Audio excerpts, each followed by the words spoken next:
মিম তাড়াহুড়ো করে তার পেটিটা খুলছে এবং এক গ্লাস পানিতে ভালো করে চুবলো। তারপর তা চিপে চিপে তার ভেতর থেকে সমস্ত ময়লা পানি গ্লাসে ভরল। তারপর গ্লাসটা নিয়ে শ্বশুরের কামরার দিকে চলে গেল। রহমত আলী খুবই অসুস্থ। পুত্রবধূ হাতে এক গ্লাস পানি আর ঔষধ দিয়ে তার কামরায় প্রবেশ করে। শ্বশুরের পাশে বসে মিম বলল, নিন বাবা, ওষুধগুলো খেয়ে নিন। রহমত আলী তার হাত থেকে ঔষধ আর পানিটা নিয়ে ঢক ঢক করে ওষুধগুলো খেয়ে নিল। ওষুধ খাবার সাথে সাথেই হঠাৎ তার পেটে প্রচুর মেরে উঠল। সে দ্রুত ছুটল বাথরুমের দিকে। পুত্রবধূ তার গমন পথের দিকে তাকিয়ে মুচকি মুচকি হাসছে। এমন সময় কলিং বেল বেজে উঠল। মিম কলিং বেলের শব্দ শুনে দরজা খুলতে চলে গেল। দরজা খুলতেই ঘরে প্রবেশ করলো মিমের স্বামী বিজয়। বিজয় ভিতরে প্রবেশ করা মাত্র জানতে চাইল, বাবার এখন কি অবস্থা? মিম জবাব দিল আগের মতোই। বিজয় পুনরায় জানতে চাইল, এখন কি করছেন বাবা? কি আর করবে, বাথরুমের দিকে ছুটেছে। কি বলো, এখনো কি আগের মতোই আছে? কোনো পরিবর্তন হয়নি? না, কোনো পরিবর্তন নেই। ওষুধ খাইয়েছো? হ্যাঁ, ওষুধ খাওয়ালাম। ওষুধ মুখে দেওয়া মাত্রই বাথরুমের দিকে ছুটলো। বিজয় অবাক হয়ে বলল, আমার মনে হয় ডাক্তারের চিকিৎসায় ভালো হবে না, ভালো একজন ডাক্তার দেখাতে হবে। চলো তো বাবার রুমে যাই। মিম তার হাত ধরে বলল, এখনই বাহির থেকে আসলে আর এখনই বাবার রুমে যেতে হবে? একটু ফ্রেশ হও, খাওয়া দাওয়া করো, তারপর যেও। কি বলছো তুমি এসব? চলো, এক্ষুনি যেতে হবে। এই বলে সে জোর করে তার বাবার রুমের দিকে চলে গেল। মিমও তার পেছন পেছন চলে গেল। তারা বাবার রুমে প্রবেশ করতেই দেখতে পেল বাবা ওয়াশরুম থেকে বের হচ্ছে, খুবই ক্লান্ত। বিজয় তার বাবার কাছে যেতেই বাবা ঢলে পড়লো বিজয়ের কোলে। বিজয় বাবা বলে চিৎকার করে তাড়াতাড়ি বাবাকে নিয়ে খাটে শোয়ালো। মিমকে বলল, তুমি বাবার দিকে একটু খেয়াল রাখো, আমি ডাক্তার নিয়ে আসছি। এই বলে সে দ্রুত বের হয়ে গেল। মিম তার শ্বশুরের মাথায় হাত বুলাতে বুলাতে বলল, বাবা খুব বেশি খারাপ লাগছে? কিন্তু রহমত আলীর চোখ খোলার শক্তি নেই। পরদিন ডাক্তার বাসায় আনা হলো। ডাক্তার সাহেব রহমত আলীকে ভালোভাবে চেক করার পর বিজয়কে বলল, আপনি একটু আমার সাথে বাহিরে আসুন তো। তারা দুজন বাহিরে যায়। বাহিরে আসার পর ডাক্তার বিজয়কে বলল,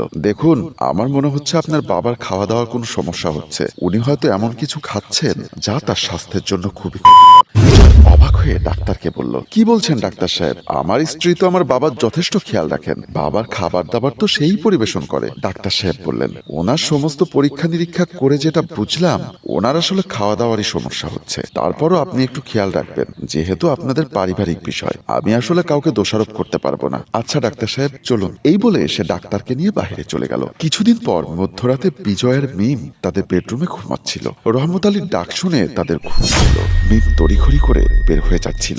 বিজয় জানতে চাইল, কোথায় যাচ্ছ? জবাবে মিম ঝাঁঝালো কণ্ঠে বলল, কেন, তুমি শুনতে পাচ্ছ না বাবা ডাকছেন? এই বলে সে দ্রুত তাদের রুম থেকে বের হয়ে গেল। মিম বের হবার পর বিজয় হাসি মুখে বের হয়ে গেল। ডাইনিং টেবিলের সামনে আসতেই যা দেখলো তার জন্য সে মোটেও প্রস্তুত ছিল না। সে আকাশ থেকে পড়ল। মিম তাড়াহুড়ো করে তার পেটিটা খুলছে এবং এক গ্লাস পানিতে ভালো করে চুবলো। তারপর তা চিপে চিপে তার ভেতর থেকে সমস্ত পানি গ্লাসে ভরল। তারপর গ্লাসটা নিয়ে শ্বশুরের কামরার দিকে চলে গেল। মিম শ্বশুরের কামরায় প্রবেশ করে শ্বশুরকে উঠিয়ে বসালো। তারপর আস্তে করে শ্বশুরের মুখের কাছে গ্লাসটা ধরে বলল, বাবা নিন, পানিটা খান। গ্লাসটা মুখের কাছে আনতেই বিজয় দ্রুত ধাক্কা দিয়ে গ্লাসটা ফেলে দিল। রহমত আলী আর মিম দুজনেই চমকে উঠল। মিম রাগ করে দাঁড়িয়ে বলল, এটা কি করলে তুমি? বিজয় তৎক্ষণাৎ ঠাস করে একটা থাপ্পড় বসিয়ে দিয়ে বলল, চাঁদি, তুই এতদিন ধরে আমার বাবাকে এসব খাওয়াচ্ছিস? রহমত আলী চমকে উঠে বলল, কি হয়েছে বাবা? তুই বৌমাকে মারছিস কেন? বিজয় কান্না বিজড়িত করতে করতে বলল, প্লিজ বাবা, আমার কাছে জানতে চেও না আমি কেন তাকে মেরেছি, কারণ ছেলে হয়ে আমি তোমাকে এসব কথা বলতে পারবো না। এই বলে সে মিমকে চুলের মুঠি ধরে বাইরে নিয়ে আসলো। বাইরে এনে সে পুনরায় মিমের কাছে জানতে চাইলো, কেন করেছিস এসব বল? কিভাবে পারলি তুই নিজের বাবার মতো একজন মানুষের সাথে এমন নোংরা কাজ করতে? তোর বিবেকে কি একটুও বাঁধলো না?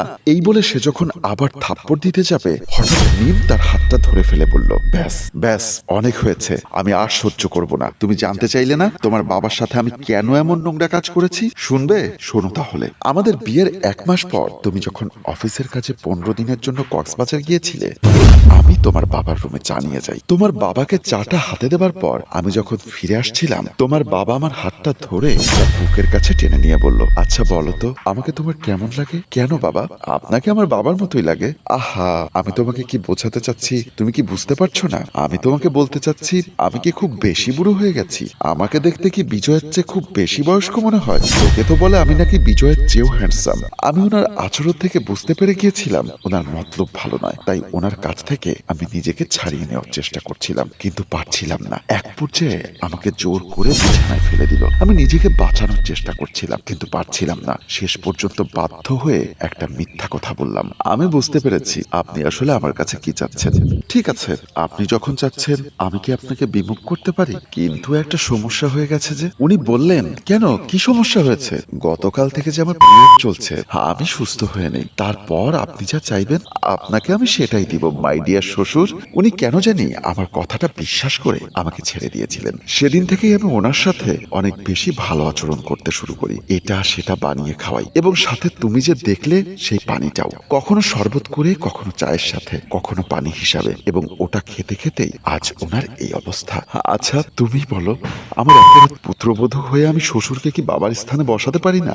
আমি কি তার সাথে মেয়ের মতো আন্তরিক হতে পারি না? তাই বলে কি সে আমার দুর্বলতার সুযোগ নিবে? তাই তো এই মানুষটাকে আমি এভাবে শাস্তি দিয়েছি। এখন তুমি যদি আমাকে তালাক দিতে চাও দিতে পারো, আমি নিঃশব্দে বাবার বাড়ি চলে যাব, কাউকে কিচ্ছু বলবো না। এই বলে সে কান্না করতে লাগলো। বিজয় আহত চোখে মিমের হাতটা ধরে টান দিয়ে তার বাবার কামরায় নিয়ে গেল। রহমত আলী তখন খাটের উপর বসেছিল। বিজয় তার বাবার পাশে দাঁড়িয়ে রাগত কণ্ঠে বলল, বাবা, এই বাড়িটা তো তোমার, তাই না?